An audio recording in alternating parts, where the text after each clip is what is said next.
이건 이제 명백한 이해충돌이 발생하고 사익 추구 행위가 발생할 수 있는데, 저는 이게 이제 의원직 계속 유지하는 게 바람직하지 않다 이렇게 보고요. 이해충돌 방지법을 마련을 해서 이런 문제를 좀 제도적으로 차단할 수 있는 그런 근본적인 대책을 마련했으면 좋겠고요. 전문성과 이해충돌은 같이 따라다니는 경우가 많습니다. 다른 상임위 배치될 때는 전문성을 발휘하기 어렵고, 반대로 또 이제 이 국토위에 배치가 되게 되면은 이해충돌의 문제가 생길 가능성이 높고, 상임위 활동 관련해가지고도 그런 어떤 윤리특위와 같은 특별상설위원회를 만들어야 되는 것이 아닌가. 네, 여러분 안녕하십니까. 시사저널TV 시사 끝장입니다. 저는 소종섭입니다. 추석이 목전에 다가왔습니다. 이번 추석 좀 따뜻하고 넉넉한 마음으로 맞아야 될 텐데 많은 분들이 또 걱정을 하는 것 같습니다. 이런 가운데 정치권의 이슈도 빠르게 굴러가고 있습니다. 박덕흠 의원이죠. 국토교통위와 행안위에 있으면서 여러 가지 산하 관련된 기관들로부터 자신의 형과 기타 친인척들이 운영하는 회사에 광급공사 수주하는데 어떤 영향력을 행사한 것 아니냐, 뭐 이런 의혹이 불거졌습니다.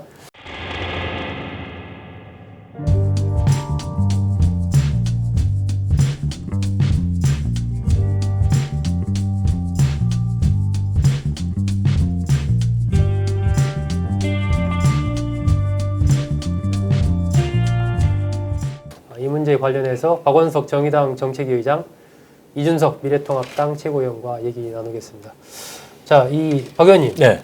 박덕흠 의원, 전에 전문 건설협회장도 지내고, 건설 쪽에 이제 전문가로 한 회사를 친인척 한 5개 운영하고 있는 걸로 알려지고 있는데, 여러 가지 의혹이 좀 불거졌습니다. 그러니까 어제 본인이 해명 기자회견을 했는데, 그 해명 내용이 좀처럼 좀 납득하기가 어려웠어요. 예. 일단 본인이 국회의원 되기 전보다 수주액이 많이 줄었다 이렇게 얘기를 줄었다. 하려면, 건수도 줄고 액수도 줄었다. 예. 국회의원 되기 전에 그러면 수주액이 얼마였는지를 밝히고 그 얘기를 해야 되는데, 그건 또 지금 밝히고 있지를 않은 상황이고. 네. 그리고 이제 공개 입찰이었기 때문에 비리가 있을 수 없다고 하지만, 이게 전자 입찰 제도가 도입된 이후로도 입찰 비리 담합으로 적발된 사건은 굉장히 많습니다. 네. 비일비재 하고요. 그건 얼마든지 담당 공무원이나 경쟁 입찰 업체들을 사전에 네. 회유해서 할 수 있는 방식이고요. 무엇보다 이게 이제 서울시 감사에서 행안위원으로 있으면서 아마 그랬던 것 같아요. 그 신공법을 채택하라고 상당한 압력과 일종의 질책성 압력을 행사하고, 네. 결국엔 서울시에서 그 공법을 채택한 그런 입찰을 했는데, 그 공법을 가진 업체가 또 이 친인척 업체여서 그걸 독점적으로 수주하는, 어떻게 보면 좀 전형적인 수법인데요.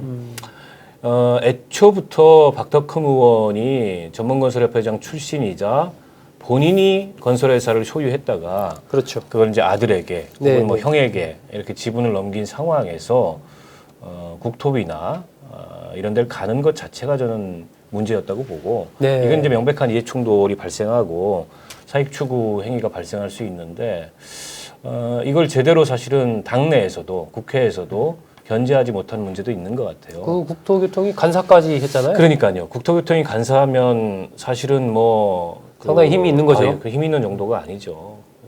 그런 면에서 봤을 때 차제에 이게 좀 이해성충이 발생할 수 있는 문제들에 대해서 좀 더 엄격한 기준을 세우기 위한, 네. 이해충돌 방지법 20대 때 발의됐다가 지금 폐기됐는데, 이해충돌 방지법을 포함해서 지금 이제 주식 백지 신탁 같은 경우에도 그래요. 박덕흠 의원은 주식을 내가 백지 신탁 안 한 게 아니고 안 팔린 걸 어쩌란 말이냐라고 얘기하는데, 비상장 주식은 안 팔립니다. 그래서 이것도 좀 제도 보완이 좀 필요해요. 네. 비상장 주식의 경우에 어떻게 할 건지. 하여튼 여러 가지 개인의 어쨌든 이해상충은 명백하고, 더 나아가서 위법의 소지가 없는지도 살펴봐야 되고, 제도적인 허점도 많이 드러난 게 아닌가 싶습니다. 최고는 어떻게 보니까 지금 네. 국민의힘 쪽에서도 자체 조사를 통해서 이 부분에 대한 여러 가지를 밝히겠다, 지금 이렇게 얘기를 하고 있잖아요. 이게 굉장히 머리 아픈 부분이 사실 그 상임위 배정한 데 있어가지고 저희가 두 가지를 고려할 수밖에 없습니다. 결국에는 첫 번째는 전문성이거든요. 네. 그리고 그 다음에 이해충돌일 텐데, 이제 사실 전문성과 이해충돌은 같이 따라다니는 경우가 많습니다. 네. 그래서 박덕흠 의원만 해도 이제 건설업에서 이제 기업인으로서 계속 활동해 왔었고, 그러다 보니까 전문 분야도 건설업이에요. 그리고 뭐 이게 취미도 건설, 특기도 건설 이런 거 비슷한 건데 네. 그러다 보니까 다른 상임이 배치될 땐 전문성을 발휘하기 어렵고 반대로 또 이제 그 국토위에 배치가 되게 되면은 이해충돌의 이해충돌 문제가 생길 가능성이 있고. 높고 예. 그래서 이제 백지신탁제도 아까 박원석 의원도 짚어주신 것처럼 이게 비상장사 주식 같은 경우는 거의 유명무실한 제도입니다. 예를 들어 박덕흠 의원이 운영하는 그 전문 건설사라고 하는 것은 사실 박덕흠 의원이 그 사주이기 때문에 어쨌든 그 회사의 가치가 유지되는 것이지 만약에 거기서 예를 들어 다른 사람이 주식을 사가지고 경영한다? 경영에서 알지도 못하고 건설에서 알지도 못하는 분이 산다고 해서 그걸 경영할 수 있는 게 아니거든요. 그러니까 저는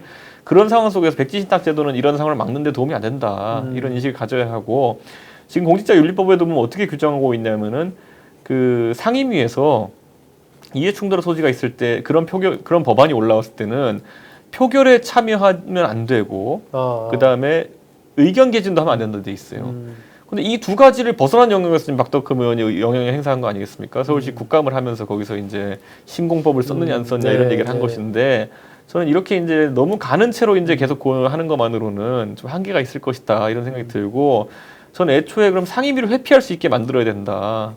네, 저는 그런 생각을 하고 근데 이게 또 아까 말했듯이 전문성과 그런 어떤 이해충돌은 같이 가기 때문에 또 규정만으로 자르긴 뭐합니다. 그렇기 때문에 앞으로는 이걸 감시하는 위원회 조직이라든지 예를 들어 뭐 위원회 조직에서 이걸 판단해가지고 해당 상임위에 보임되는 것이 부적절하다. 네. 그러면 면직할 권한을 준다든지 뭐 이런 것들을 좀 고민해봐야 될 것이 예를 들어 이런 거죠. 우리가 돈과 관련된 문제만 이렇게 생각할 게 아니라 예를 들어 검찰에 오래 계셨던 분 그런 분 같은 경우는 전문성이 검찰 사무일 겁니다. 그런데 반대로 그와 함께 검찰에 오래 있었기 때문에 유착관계가 생길 수 있는 것이거든요. 검찰 편을 또 들 수 있다. 근데 반대로 또 따지고 보면은 예를 들어 검찰을 개혁한다 그랬을 때 그것보다 센 칼은 없어요. 또는 검찰을 감시한다고 했을 때. 그러니까 저는 결국 이건 개인의 윤리 차원에서의 문제이지만은 아까 말했던 것처럼 박덕흠 의원 같이 백지 신탁으로 해결되지도 않고 그리고 또 이제 그 속에서 아직까지 건설업을 가족이 일가가 영위하고 있고 이런 상황에서는 저는 이런 것들을 원래 국회 윤리특위가 이런 것들 좀 살펴봐야 된다 저는 이렇게 생각하는데 그 조직은 뭐 모이는 것 자체도 힘들고 뭐 유명무실한 조직이 되어버렸으니 저는 상임위 활동 관련해 가지고도 그런 어떤 윤리특위와 같은 특별상설위원회를 만들어야 되는 것이 아닌가 이런 생각을 합니다. 박 의원께서는 박덕흠 의원 지금 이제 여당에서는 의원직 사퇴해라 뭐 이렇게 얘기하고 있고 지난번에 민주당에서도 우리가 김웅걸 의원 제명했던 것처럼 우리는 그렇게 했는데 너희들 뭐 하고 있냐 이렇게 공세를 펼치고 있는데 박덕흠 의원 어떻게 처리를 해야 된다라고 보십니까? 이게 이제 공직윤리를 위반한 것뿐만이 아니라 네. 실정법과 충돌되는 점이 있는지 이런 등등을 살펴봐야 될 텐데 네. 저는 이게 이제 의원직 계속 유지하는 게 바람직하지 않다 이렇게 보고요. 다만 이제 본인이 내놓지 않는 이상 네. 그 의원직을 박탈할 방법은 사실상 국회에서 제명을 하는 건데 국회에서 제명하려면은 뭐 사례도 별로 없고 뭐 거의 뭐 불가능하다고 봐야죠 그건. 3분의 2가 의결해야 되기 때문에 네. 그거는 쉽지 않을 텐데 지금 뭐 본인이 과연 뭐 얼마나 이 상황을 심각하게 받아들여서 그 자진 사퇴하느냐 이 문제가 남아 있을 텐데 현재로까지 지금 어제 해명한 태도로 봐서는 별로 그럴 것 같지 않고요. 지금 이분이 이제 여러 건으로 고발이 됐어요. 네네. 전문건설협회 그 임원들이 네. 배임 혐의로 고발한 게 하나 있고 과거 골프장 관련된 거죠. 협회장 할 때 이제 골프장을 비싸게 사가지고 비싸게 샀다. 손해를 끼쳤다. 끼쳤다. 요게 있고 또 이번에 이제 시민단체들에 의해서도 고발이 네. 됐어요. 민생경제연구소 등. 결국엔 또 검찰권이 들어와서 이게 뭐 이제 검찰 수사를 통해서 해결될 수밖에 없는 사안이 돼버리고 있는데 바람직하지 않죠. 그러니까. 그래서 이게 이제 이해충돌방지법이 애초에 김영란법 입법할 때 김영란법이 부정청탁 금지잖아요. 네. 부정청탁 방지 및 이해충돌 방지법이었어요. 원안이. 그랬다가 뒤에 부분이 빠졌다면서요. 전반부가 부정청탁이었고 네. 뒤에가 이해충돌 방지였는데 국회의원들이 별로 뒷부분을 안 좋아해가지고 이게 빠진 거예요. 네. 그래서 반쪽짜리 입법이 된 거거든요. 20대 국회에서 이제 최이배 의원하고 심상정 의원이 정의당에 이 법을 냈는데 그때 사실 뭐 별 논의가 안 됐습니다. 그래서 지금 뭐 여당에서도 그 제도적 대안으로 이걸 검토한다고 하니까 이 정기국회를 넘기지 말고 이해충돌 방지법을 마련을 해서 네. 이런 문제를 좀 제도적으로 차단할 수 있는 네. 그런 근본적인 대책을 마련했으면 좋겠고요. 아. 공직자윤리법상의 이제 주식 백지 신탁 제도 같은 경우에도 좀 보완이 필요합니다. 지금 제가 이제 19대 국회 딱 들어갔는데 제가 기재위에 상임위 배정을 받았는데 정몽준 의원이 오셨더라고요. 첫 회의에. 저 양반 안 되는데 제가 보기에는. 그러더니 아니나 다를까요. 그 다음 본인이 안 오셨더라고요. 이게 네. 모르고 온 거예요. 예, 주식 예. 백지 신탁해야 되는 거를. 예, 예. 근데 그분은 백지 신탁 할 수도 없지 않습니까? 그렇죠. 뭐 그럼 지금 현대중공업의 경영권이 휘청이었는데 예. 교육인가 어디로 사보임을 해가지고 잘 모르고 오셨다가 바뀌었는데 근데 이제 상장 주식 같은 경우에는 이제 농협에 수탁을 하면 농협에서 하면 판매가 되는데 비상장 주식들은 특히 이제 이런 중소건설회사 주식은 안 팔려요. 사는 사람이 없죠. 그 비상장 주식의 경우에 그러면 어떻게 할 거냐 이 문제에 대해서 좀 제도적 보완책이 좀 필요하다. 필요할 것 같고 아까 이제 기피제도 얘기했는데 본인이 알아서 기피하는 게 제일 좋죠. 근데 이제 본인이 몰라서 안 하거나 혹은 여전히 이제 뭐 어떻게 하면 사익 추구를 한번 해볼까 이래서 안 하는 경우들이 있을 때 이걸 심사할 수 있는 제도가 저는 마련돼야 되고 그게 이제 이 이해충돌 방지법에 담겨야 된다고 봅니다. 이준석 최고위원은 이 박덕흠 의원 어떤 식으로 좀 돼야 될 것 같다라고 봅니까? 저는 아까 이제 봤을 때 네. 사실 여러 가지 의혹제기가 있었지만은 네. 가장 문제가 될 소지가 있는 부분은 서울시에 이제 질의하면서 해당 공법을 네. 사용하라고 이제 강요한 부분이거든요, 사실상. 예, 예. 그 부분에 대한 판단이고 나머지 같은 경우에는 예를 들어서는 입찰로 진행된 부분 중에서 예를 들어 뭐 사실 입찰하는 과정 중에서 아무리 전자 입찰하고 해도 요즘 투명하지 않은 부분들이 있는 건 사실이거든요. 예를 들어 뭐 가장 대표적인 사례가 특정 공법을 썼느냐, 특정 기술을 가지고 이제 공사를 해라 이런 식으로 명시하는 것인데 네. 뭐 그런 부분이 얼마나 있는지는 좀 살펴봐야 될 것 같아요. 그래가지고 그거를 하는 데 있어가지고 애초에 박원순 서울시 아니겠습니까? 네. 네, 박원순 서울시에서 그럼 어느 단위에서 만약에 공모나 결탁이 있었다면은 그 박덕흠 의원의 어쨌든 그런 어떤 일감 몰아주기식으로 네. 가게 된 것인지 왜냐하면 저는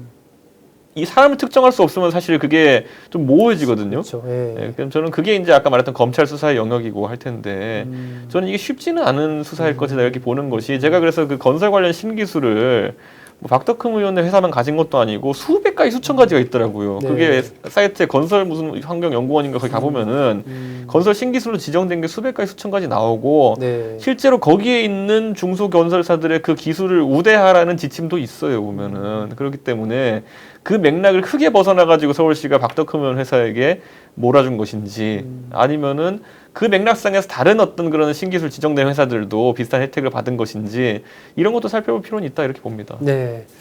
이 국민의힘 박덕흠 의원과 관련된 이슈 좀 더 커져가는 흐름이고요. 일단 검찰 고발이 여러 건 돼 있기 때문에 검찰 수사가 또 본격화되면 좀 시간이 지나면서 여러 가지가 또 밝혀지지 않을까 싶습니다. 박덕흠 의원은 일단 나는 결백하다. 공정하게 입찰을 통해서 땄던 거고 오히려 국회의원이 된 이후에 건수라든지 전체 액수가 더 줄었다. 이렇게 지금 주장을 하고 있기 때문에 결과가 어떻게 될지는 조금 더 시간이 좀 흘러야 밝혀지지 않을까 싶습니다.